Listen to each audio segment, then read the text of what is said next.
Bago mo lisanin, paki-like and subscribe na sa channel para mapapanood mo ang mga bagong video na i-upload ko. Na sa tingin ko, nagbibigay ito ng inspirasyon sa ating buhay. Maraming salamat, kaibigan. I want to share a very important story with you today. It's a story I think narinig nyo na ito. Before he died, a father said to his son, "Narito ang aking relo.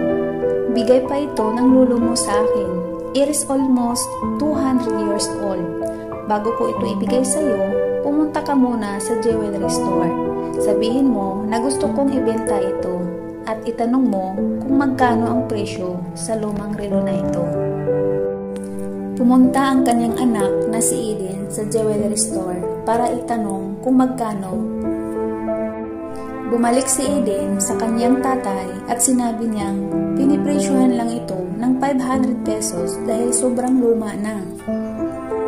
The father said, "Well, try the pawn shop."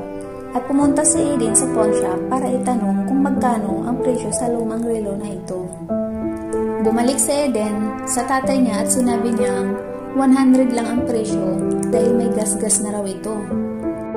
Sa huling kahilingan ng tatay niya, inutusan niya si Eden na pumunta sa museum at ipakita niya doon kung magkano ang presyo sa lumang relo.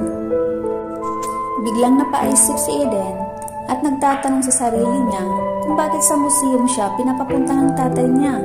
Sinunod ni Eden ang sinabi ng tatay niya. Nagpunta siya sa museum at pinakita niya doon ang lumang relo na dala-dala niya.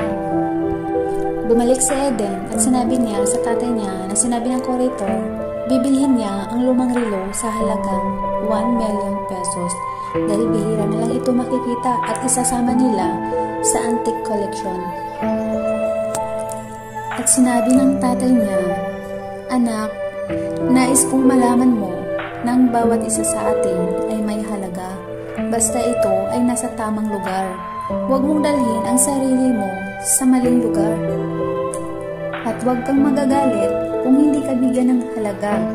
Dahil ang taong nakakaalam at nakakakilala sa iyo kung ano at kung sino ka, ay sila yung mga taong tunay na nagmamahal sa iyo at nagpapahalaga sa iyo.